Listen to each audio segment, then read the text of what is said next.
G'day YouTube, my name's Lance. Welcome to Bundy Bear's Shed.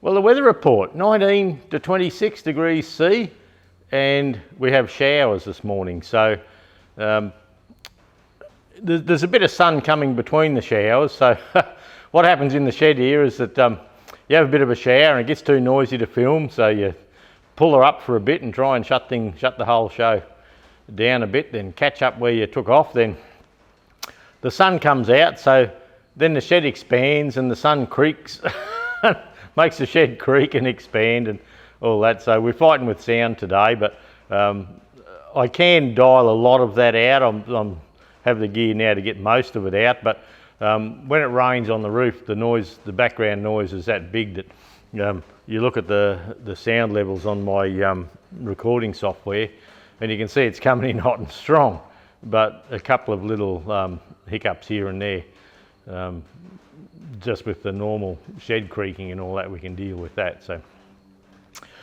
So the last week, what a week. I went to work and as usual, you get to work and bloody do your bit and come home, and I've been trying to do some of these carbies and fuel pumps up that John sent up to me, the 5 carbies, 2 fuel pumps. So I got one pump done on last Tuesday afternoon. Then Wednesday I got up to the shed here, and in the Land Cruiser I've got a fridge in there. It's only a cheap King's fridge, from Four-Wheel Drive Super Centre, and I ended up with it. I ended up with a fridge by default years ago, and my friends Dave and Jody, their brother-in-law, had it, and he bought it, and he was the kind of fella he'd often just buy stuff and like impulsively, probably, I suppose is what I'm looking for. And after a little while he'd use it once or twice, then he'd hock it off and re-go again with something else. So we were camping in the paddock one time, and they said, "Oh, do you want to buy a King's fridge? It's $300, because normally they're about 600 roughly." And I thought, "Oh, for a second fridge for camping, yeah, I'll do that." So I bought that, and look, it's been going great. You couldn't complain about the bloody thing. I've got an Engel which was $1,200, a 40 litre, and this Adventure Kings one, 60 litre for $300 second hand. Well, it hadn't let us down, but the other day, probably a week ago, I went to get a drink out of it of an afternoon, and it was hot. And I thought, "Oh, what's going on here? My fridge is playing up." There are little birds in here. There's a bird sitting up on the boat watching what I'm doing. And but I had to look, and where I have the power plugged in, I have a 15 amp circuit breaker there, and it popped the breaker. And I thought, "Oh, okay." So I set the breaker, fridge started up, and away we went. So I didn't bother with it anymore. And anyway, last Wednesday, I goes to get a drink out of the fridge, and everything's hot. I had a few beers in there, everything's just bloody hot. And I thought, "Oh, bullshit." So of course I went for the circuit breaker. No, it was good. And so I pulled the plug out the back of the fridge, the 12 volt plug, and I probed it with a digital multimeter. Yep, 13 volts, no trouble at all. So I thought, and look, over the years, now and then the cable would catch on the track a little bit, and the cable looked a little bit damaged, but it's looked like that for ages. So I thought, well, I got caught in the past with using a multimeter. It's like the garden hose. You can have water coming out the garden hose, but if you've got it half kinked off, you get a dribble out the end, and it's not enough to do anything. Well, voltage is similar. If you've got a damaged cable, you can actually register 12 volts out there, but there's no amps, there's no guts to it, sort of thing, enough to do the job. So I thought I'll get my test light and put a test light on it and put a bit of load across. But of course nowadays test lights are LED, aren't they? So I put the test light on, and it worked, and you could reverse polarity. It's one of those things that say negative earth, it goes red, and positive earth, it goes green, or something like that. So I tested that out, and I thought, well, the lead looks to be going good, that put the LED on. And so I grabbed the fridge out, undone all the bracing and all that, got it out, put it on the floor in the shed here, hooked 240 volts up, and away she went like a beauty. And I thought, "You bastard." So I got a battery and a battery charger, sat it next to it, and I plugged the cord in, checked that I had voltage there, I had the voltage again, and I worked my way along the cord, you know, push and pull and seeing if I could get a change in the voltage or in the light going out. Nothing at all. So I thought, oh, I don't know. But I just had it in my mind that that's something like that was going on. And there's no fuses in the back of the fridge. I've tried to download an operator's book for that, and no way. And but I still had it in my mind about this bloody lead playing up. And so I thought, well, I've got nothing to lose. The lead's either good or it's not. So wherever there was a damaged section, I cut it out. So the lead that was 1.8 metres long, it ended up being this long from the battery to the back of the fridge. So I put this lead together, twitched all the wires together and taped them up sort of thing. Put it on and away the fridge went again. So the thing I should have done then, and look, I got caught many years ago with John Deere brakes. On a John Deere brake light on a 6400, when you put your foot on the brakes and it senses a signal from the right hand rear brake light, that earths out through the bulb is enough to close the points on the relay to drop the four-wheel drive solenoid in, so you've got four-wheel braking.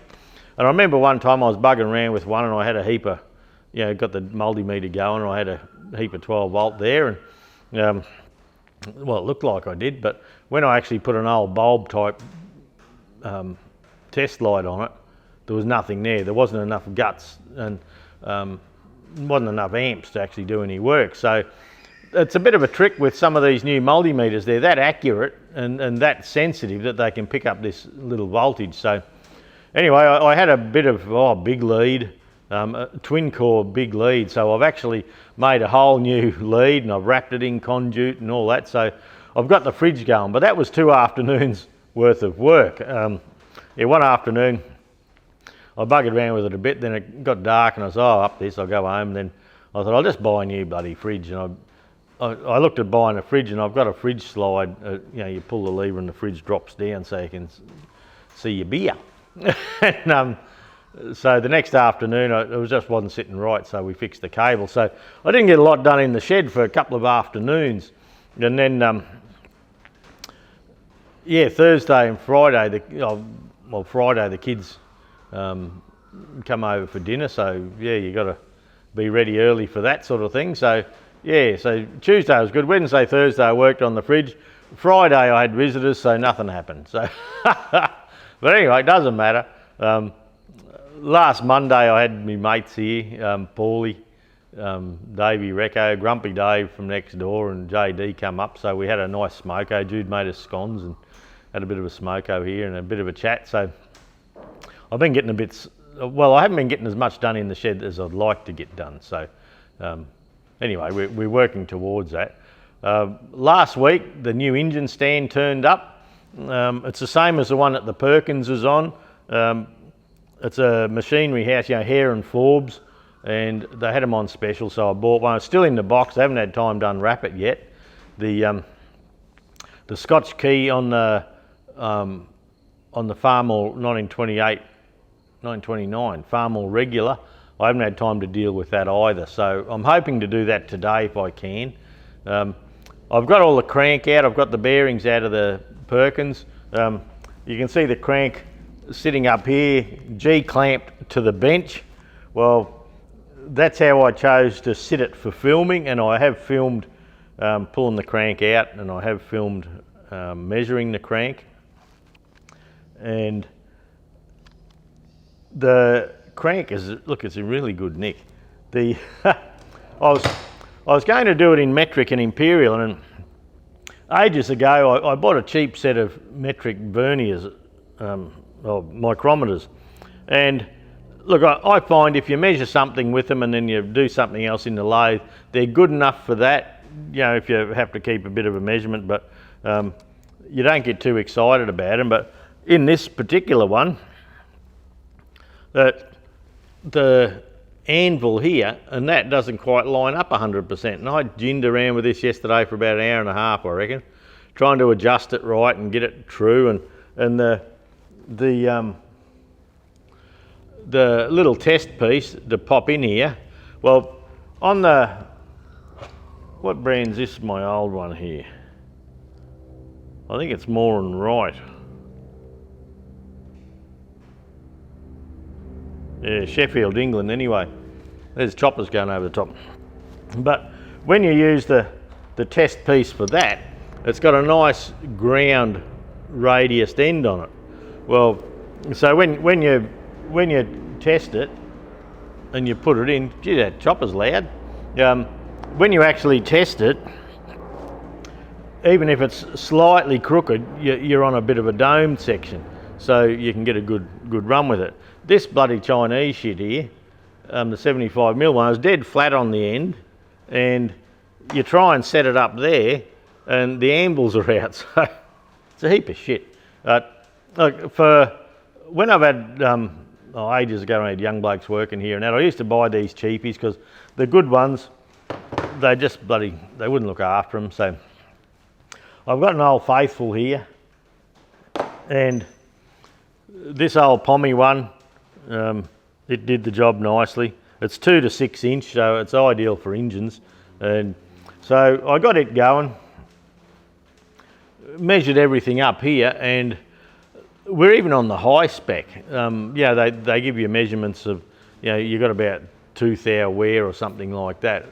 Actually, it's 0.8 of a thou, really. And we're up on the fat end, so this crank looks like it's going to be a beauty. I'll just look in there. It looks like I might have a bit of hardening. Oh no, that wipes off. I thought there was a little bit of hardening on the gear coming off, which we could probably, I don't know if we could press it off or not, but anyway. So look, the crank looks good. I'm certainly happy with that. I also, through the week, yesterday through the week, I suppose that's through the week, I made the puller for the sleeve. Now, the sleeve that came in my engine kit, it's a Sparex kit, and it's S40432, and I had the sleeve there, so I thought, oh well, I'm right to go. But what I chose to do was in the Sparex book here, on page 162, it actually gives you liner sizes. So you have the book there, and then underneath there it gives you all the sizes of the liners and all that. So I was working out on my S40432, I should have a 91.4 ID, that's good, 96.67 OD. That 96 is wrong. I was up machining it, and I got to the 96, and I just sat the liner up to have a bit of a look, and yeah, no way that's right. So when you look at the liner above, the 40431, it says 93.68, and that's the measurement that should be on that particular liner. So I took my time, machined it to the standard size that the book said, and the book was telling fibs. So where are we here? So I do have the proper Perkins Engine Workshop Manual for diesel engines, D4203, direct injection 203. So I had a look at that, and that confirmed what we thought, or what the liner measured. And so I couldn't actually measure the OD of the liners in the engine, and I'm thinking, oh geez, there's something, there's something going on here. When you come across a variance in measurement, before you jump in and do much, you try and check it all out. So yeah, I got that book out. Then I checked again. I checked again in the Fergie manual that Jonathan Hare was kind enough to buy for me and send it out. And yeah, so the Sparex book is just wrong on the size for that liner. If you just go to the engine kit and look for the liner for the engine, it's right. But when you get into the nitty gritty of the sizes, it's wrong. So I made the thing there, this piece here, that goes in the liner to keep it true. You'll see a little undercut there, that black line. The undercut, I brought the parting tool in just so I had a dead flat surface at the back here to pull the liner with, not a curved edge left by the curve in the radius of the tool. Then I put that hole in the back, and you can see that's had the shitter flogged out of it. There's a reason for that. The little puller I made for the TEA 20 series for the liner, the wet liner, I thought, oh bugger it, I'll just use that, and it's got a little thrust bearing, so I put a little piece in the back there, and for 3 out of the 4 liners, that little ball race thrust bearing would have been fine, but number 3 I started rattling away and bang, and it just blew the bearing to buggery. And that one liner, man, that gave me some curry. So what had happened with the liner was that all the rest came out, and when you see the video of me getting the liners out, the first one comes out, the second one it blows the puller up, the third one, I'm not sure how much I filmed of that, and the fourth one, from the stress that the puller had on it, the fourth one, which is actually number 1 because I started at the back and worked forward, yeah, it was loose enough that I could actually use my dolly here, and I could just thump it out with a big punch. So the other option, I suppose, and it would work most of the time, was if you make this, instead of going to the thread option, if you had a handle that you could screw into the back here and just boom, boom, boom, boom, boom, thump it with a big hammer, it would probably work. But I am now going to have a look at what UNF threaded rod I can buy, because the 3/4 UNC threaded rod I use on the puller normally and look, I've pulled John Deere liners with it, I've pulled International 414 liners, TE20 liners with that same bit of thread and all that, and I machine a 1/2 inch hex on the top, it's fine. But that one liner, I was actually starting to shear the hex off the top, it was that tight, so I'd rattle it up tight, then I'd turn him over and belt shit out of it, and then boom, boom, boom, and the load would come off, then I'd rattle it up again, and it took me longer to get that one liner out than it took me to do the other one. So yeah, just a tight liner, and I suppose that can happen to any job. Like it happened to mine, it may happen to yours, or with your course, your 3/4 UNC threaded bar, most of the time that would have just buzzed her out without a worry. So anyway, I'm going to revisit this, and possibly even a cutout and, you know, like a kingpin thrust or something, just to help it turn. And I know it's too much load for a bearing, but if it's a $5, $10 bearing, whatever it might be, and you've got to chuck one in now and then, it just doesn't matter. But like I say, the other thing is you could put a recess in here and have a punch and just bang, bang, bang, and away you go. So this adapter here worked like a beauty. My puller was a boy doing a man's job on that number 3. So the video may be out for that this week. We'll just see. This week I've filmed pulling off the rear engine seal, you know, just undoing it. It's pretty basic stuff, but I'm just trying to cover all the little knickknacks along the way and see how we go. Pulling the crank out was another one, measuring it was another one, and the line has been a great ordeal. So anyway, oh look, my mate Plasma Dave, he does a bit of plasma cutting, that's why we call him Plasma Dave. So look at that. Plasma Dave made that for us, that's what I was talking about. At Agro Trend, I got Dave to make one of these ages ago, and I bought it off him at Agro Trend, and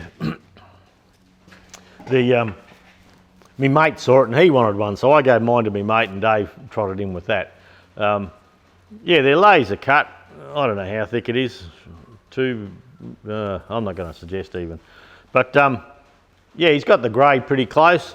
That's a pretty good thing. I suppose there's 2 ways. If you want one of them and you're in Australia, have a look at, I'll get Plasma Dave to, on a comment under the stew, put his email or whatever. Or the other option is I can just get a half a dozen of them made, and we can send them out through Queensland Tractor Spares for you. He's got a little key ring too. It's the same thing, a lot smaller, but it's got little hooks for your tractor keys or car keys and all that on. So this is going to cost you, Dave, an ad like this. My 3 viewers will probably all buy one each. But yeah, so yeah, Dave can put his details there, or we can sell them through the shop if that's an easier option for you, because we do send post out every day. So we'll see. Just something there. I've had it there. I was gonna hang it up somewhere here, but by the time you put grey on a grey background, that's a bit up the shit. Can't put it on the Sparex sign, so we'll that will probably end up in my little shipping container shop. It may or may not. I've just got no light backgrounds to pop that on here at the moment, but anyway, we'll see. But I still have to make the puller for the Far More Regular flywheel, and I was hoping to do that today.